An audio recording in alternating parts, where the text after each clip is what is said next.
प्रधानमंत्री का बुधवार को लोकसभा में एक लंबा भाषण रहा। इसमें कई ऐसे मौके आए जो बहुत दिलचस्प रहे, चाहे उनका शायराना अंदाज हो, उनके विपक्ष के सवालों पर इशारों इशारों में दिए गए जवाब हों, जमकर निशाना साधा उन्होंने विपक्ष पर।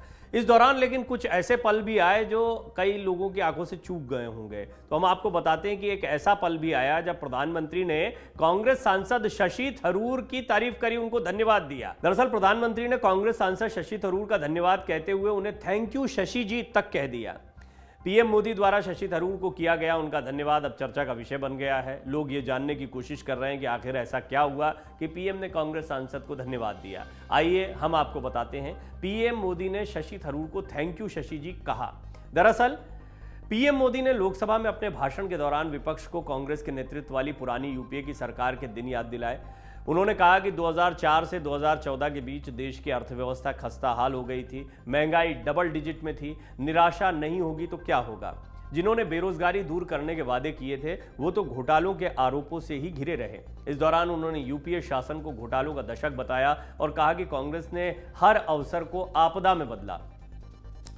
तो आप जानिए पीएम मोदी ने कांग्रेस सांसद शशि थरूर को क्यों कहा थैंक यू शशि जी।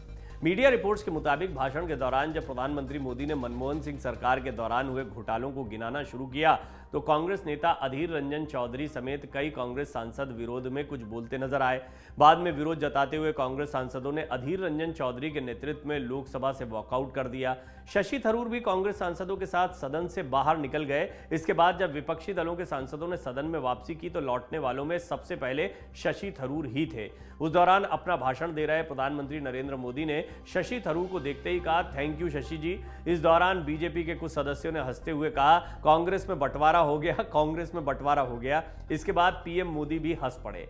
हालांकि इस वाकये के कुछ ही मिनटों बाद राहुल गांधी संसद पहुंचे और उनके साथ अधीर रंजन चौधरी समेत कांग्रेस के अन्य सांसद भी लोकसभा में वापस आ गए। पीएम मोदी ने कांग्रेस पर खूब प्रहार किए। इससे पहले प्रधानमंत्री मोदी ने विपक्ष को आड़े हाथों लेते हुए कहा कि देश की जनता नकारात्मकता स्वीकार नहीं कर सकती और उनके ऊपर लगाए गए झूठे आरोपों पर कभी भरोसा नहीं करेगी। प्रधानमंत्री ने कहा कि उनके पास 140 करोड़ देशवासियों के आशीर्वाद का सुरक्षा कवच है जिसे कोई भेद नहीं सकता। तो आइए अब हम आपको बताते हैं शशि थरूर ने क्या कुछ कहा। बाद में सदन के बाहर मीडिया के सवाल का जवाब देते हुए शशि थरूर ने कहा कि जितने सवाल पूछे गए थे प्रधानमंत्री ने उनमें से एक भी सवाल का जवाब सदन में नहीं दिया। उन्होंने कहा कि पीएम ने अच्छा भाषण दिया लेकिन उन्होंने विपक्ष की तरफ से पूछे गए किसी सवाल का जवाब नहीं दिया। उन्होंने कहा इसके अलावा यूपीए शासन के दौरान आतंकवादी हमलों को लेकर कांग्रेस पर पीएम मोदी का हमला करना ठीक नहीं है।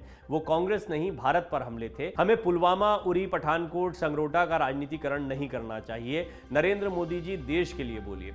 सदन में प्रधानमंत्री की स्पीच के दौरान कांग्रेस और तृणमूल कांग्रेस समेत विपक्ष के नेताओं ने व्यवधान पैदा करने की कोशिश भी की थी।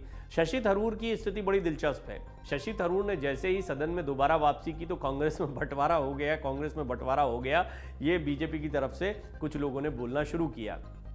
थैंक यू शशि जी प्रधानमंत्री मोदी खुद बोल गए। तो इसके साथ ही ये एक बड़ा माहौल बन गया सदन में। दरअसल शशि थरूर की स्थिति भी समझने जैसी है। शशि थरूर कांग्रेस के बड़े दिग्गज नेता रहे हैं।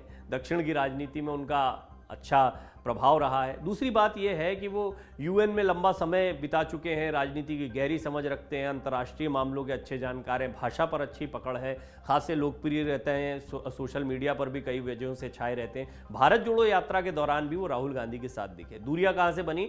जब कांग्रेस अध्यक्ष पद के चुनाव की बात हो रही थी और लोकतांत्रिक व्यवस्था के जरिए चुनाव होना चाहिए तो शशि थरूर ने इस पूरे मामले पर अपने स्टैंड को भी बहुत स्पष्ट तौर पर रखा। अब अशोक गहलोत पहले दौड़ में थे, फिर बाद में दिग्विजय सिंह भी आए। अशोक गहलोत अपनी मर्जी से हट गए पीछे और दिग्विजय सिंह को शायद बोला गया और उन्होंने अपने कदम पीछे खींच लिए।